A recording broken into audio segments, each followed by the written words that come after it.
Ini adalah episode keempat. Pada 3 episode sebelumnya, kita sudah menjawab 5 dari 10 argumen yang selama ini membuat kita yakin bahwa bumi berbentuk bola. Pada episode ini, kita akan membahas topik nomor 6 dan 7, yaitu soal perhitungan gerhana dan horizon yang tampaknya membuktikan bahwa bumi ini lengkung. Kita mulai dengan topik ke-6, tentang gerhana yang bisa diprediksi secara akurat oleh NASA. Kita sejak kecil diajarkan bahwa gerhana bulan terjadi akibat bulan masuk bayang-bayang bumi yang berbentuk bola. Suatu hal yang tak mungkin terjadi jika buminya datar. Gerhana bahkan bisa diprediksi dengan sangat akurat oleh NASA sampai ke hitungan jam dan menit kapan terjadinya. Tentu Anda berasumsi bahwa NASA menghitung rotasi orbit bulan dan orbit bumi mengelilingi matahari sehingga dapat secara tepat memprediksi kapan bulan masuk bayang-bayang bumi. Betul? Salah. Salah besar. Mari kita buktikan. Kita cek situs NASA bagaimana sebenarnya mereka memprediksi gerhana. Kita lihat, di situs resminya, NASA bisa menghitung gerhana secara akurat dengan menggunakan siklus Saros. Apakah itu? Siklus Saros adalah metode penghitungan yang dibuat oleh kaum Babilonia kuno atau sekarang Irak ribuan tahun yang lalu. Astronom Babilonia kuno mengamati bahwa gerhana adalah peristiwa rutin, sama seperti terjadinya siang dan malam. Mereka menghitung dari gerhana yang satu ke gerhana yang lain sehingga menemukan siklusnya yang disebut siklus Saros. Menurut pengamatan astronom Babilonia kuno itu, gerhana bulan terjadi dalam siklus 18 tahun, 11 hari, dan 8 jam. Siklus ini juga berlaku untuk gerhana matahari. Berdasarkan kalender Saros itu, NASA dapat memprediksi gerhana selama 150 tahun, dari tahun 1901 sampai tahun 2045. Kemudian NASA membuat animasi gerhana, seolah-olah prediksi itu dibuat dengan menghitung pergerakan bumi dan bulan mengelilingi matahari. Padahal sebenarnya mereka menggunakan siklus Saros bangsa Babilonia, yang tak ada hubungannya dengan bentuk bumi. Mau buminya kotak kek, segitiga kek, tetap saja gerhana bulan terjadi dan kalendernya seperti itu. Bangsa Babilonia kuno sendiri membuat siklus Saros yang akurat itu karena menggunakan asumsi bahwa matahari dan bulan mengelilingi bumi alias geosentrik. Pertanyaan yang sangat penting adalah, mengapa NASA yang memiliki budget 256 triliun rupiah per tahun mampu menggaji profesor-profesor dan doktor-doktor manapun di dunia yang sangat pandai astronomi, geologi, matematika, animasi komputer tidak menghitung prediksi gerhana melalui pergerakan bumi mengelilingi matahari, melainkan menggunakan siklus Saros yang dibuat oleh bangsa Babilonia kuno ribuan tahun yang lalu. Kita akan menjawab pertanyaan ini nanti, karena ini semua disebabkan oleh asumsi dasarnya. Dikatakan bahwa jarak bulan dan bumi adalah 384.400 km. Anda pasti berpikir bahwa itu diukur atau dihitung oleh sains modern. Padahal, jarak bulan dan bumi dihitung oleh ilmuwan Yunani kuno, Aristarchus of Samos, 2300 tahun yang lalu. Aristarchus menghitung jarak bulan dengan menggunakan rumus trigonometri pada saat gerhana bulan, dengan asumsi bahwa gerhana terjadi akibat bulan masuk bayang-bayang bumi. Jadi ini cerita lama. Seperti telah disampaikan pada episode yang lalu, teori bumi mengelilingi matahari sudah ada sejak 2500 tahun yang lalu. Aristarchus bahkan menghitung jarak bulan berdasarkan asumsi tersebut. Maka didapatlah angka 240.000 miles atau 384.400 km. Apakah ini fakta? Tentu saja bukan. Ini adalah perhitungan trigonometri dengan asumsi bahwa gerhana terjadi karena bulan masuk bayang-bayang bumi. Analogi sederhananya begini. Ia menghitung panjang badan tikus dengan mengukur panjang ekor yang ia asumsikan adalah ekor tikus. Menjadi masalah jika yang dia ukur adalah ekor gajah, sehingga menghasilkan perhitungan badan tikus sebesar badan gajah. Dengan menggunakan asumsi yang sama, Aristarchus kemudian mengukur diameter bulan. Lewat fenomena gerhana, didapatlah angka diameter bulan 1/3,6 kali bumi, yaitu 3.474 km. Setelah mendapat jarak bulan, ilmuwan Yunani kuno 2300 tahun lalu itu mengukur jarak matahari. Didapatlah jarak matahari 149,6 juta kilometer dari bumi. Persoalannya, angka itu 400 kali lebih besar dari jarak bulan ke bumi. Padahal, kita selalu melihat bulan dan matahari besarnya hampir sama, yang menyebabkan gerhana total jika matahari tertutup bulan. Maka dibuatlah asumsi baru. Matahari dan bulan kelihatan besarnya sama, padahal jaraknya menurut hitung-hitungan Aristarchus tadi 400 kali lebih jauh, karena matahari besarnya 400 kali lebih besar dari bulan.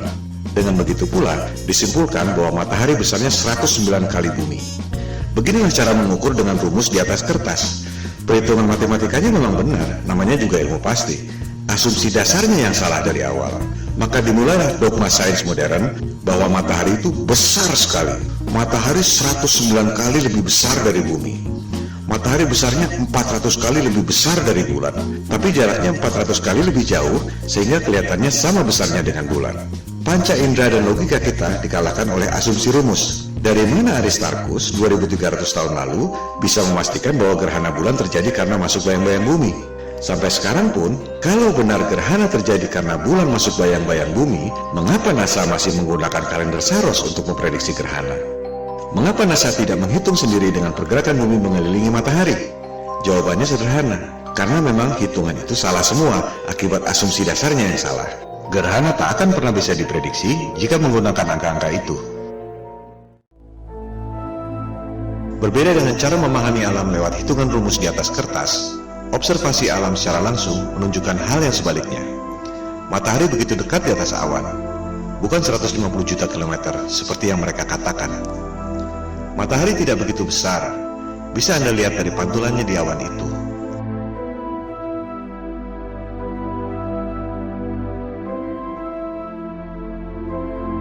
Pantulan warna putih di awan itu hanya bisa terjadi jika mataharinya tidak sebesar dan tidak sejauh seperti yang mereka katakan. Di permukaan bumi, kita bisa melihat cahaya matahari menyebar melebar dari balik awan. Hal itu tak mungkin terjadi jika mataharinya jauh dan buminya lengkung. Mereka beralasan bahwa itu disebabkan oleh atmosfer. Padahal, jika buminya lengkung, atmosfernya cembung dan cahayanya bukan melebar seperti itu, tapi justru mengerucut. Kita bisa buktikan sendiri fenomena ini dengan menggunakan karton yang dilubangi mengikuti pola awan tersebut. Jika mataharinya jauh seperti yang mereka katakan, terbukti bahwa sinarnya tidak melebar. Kita bisa lihat sinar mataharinya paralel. Karton yang sama, jika sumber sinarnya dekat, seperti lampu misalnya, terbukti sinarnya melebar. Ini adalah bukti yang tak terbantahkan bahwa fenomena sinar dari awan itu menunjukkan bahwa mataharinya dekat dan lokal.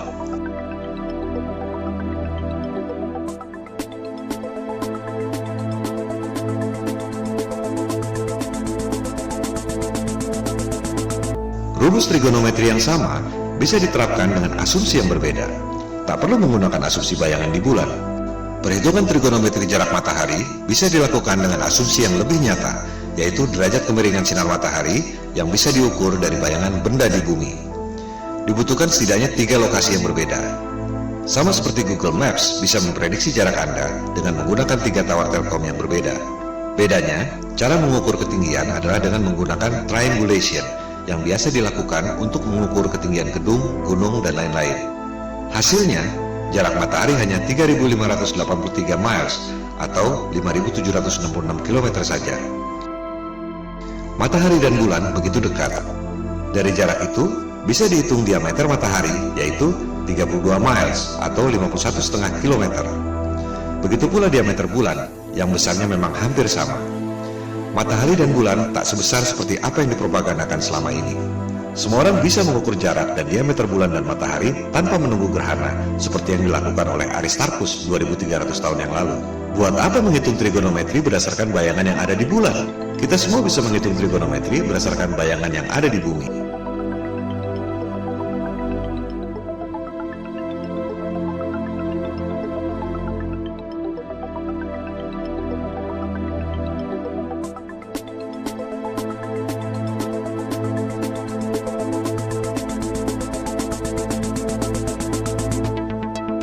Permasalahan dari angka-angka sains modern ada pada asumsi dasarnya, bahwa sinar bulan adalah pantulan dari sinar matahari dan gerhana terjadi akibat bulan masuk bayang-bayang bumi. Itu adalah teori, bukan fakta. Bulan punya sinar sendiri yang sifatnya berbeda dengan sinar matahari. Faktanya, efek sinar bulan terhadap hewan dan tumbuhan berbeda dengan efek sinar matahari. Sinar matahari panas, sinar bulan justru dingin. Matahari dan bulan adalah simbol keseimbangan alam, yin dan yang. Seiring dengan bangkitnya kesadaran flat earth, banyak orang mengukur temperatur sinar bulan. Caranya mudah, dengan menempatkan 2 buah termometer. Yang satu di tempat yang kena sinar bulan, yang satu lagi ditempatkan di dekatnya, tapi tak terkena sinar bulan. Hasilnya sangat jelas. Bidang yang terkena sinar bulan, temperaturnya lebih dingin dari yang tidak terkena sinar bulan.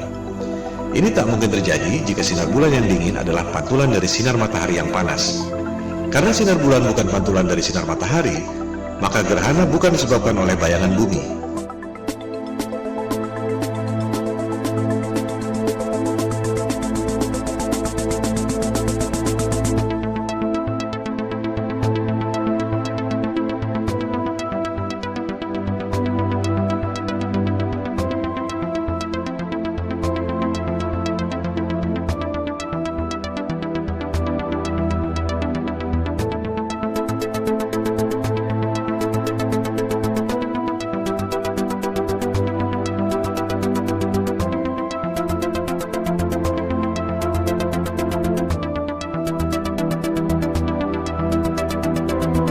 Begitu pula jika kita perhatikan bulan pada pagi hari.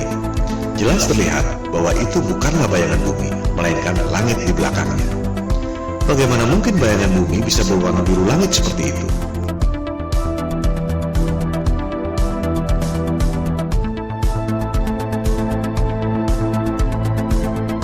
Bulan tak berbentuk bola seperti yang mereka katakan.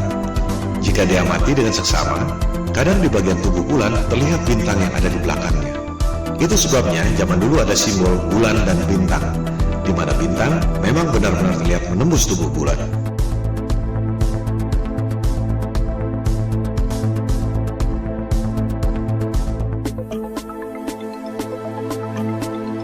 Seperti telah dibahas pada episode sebelumnya, asumsi di atas asumsi. Jika asumsi dasarnya salah, maka semuanya runtuh. Sinar bulan bukan pantulan sinar matahari. Maka, gerhana bukan akibat bayang-bayang bumi. Akibatnya, asumsi trigonometri jarak dan diameter bulan menjadi salah. Konsekuensinya, perhitungan jarak dan diameter matahari menjadi salah pula. Akibatnya, seluruh perhitungan alam semesta menjadi salah, dan seluruh kosmologi sains modern menjadi runtuh.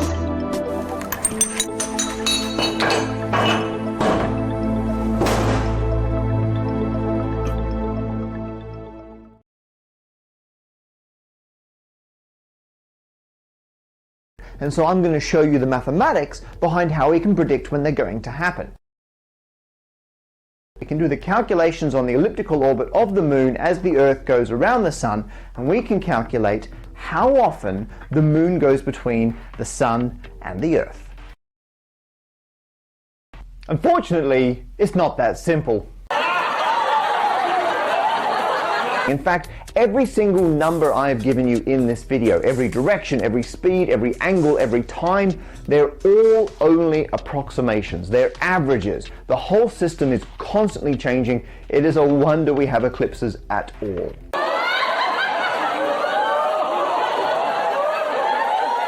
What this means is we can't make any meaningful, proper, long-term predictions about solar eclipses.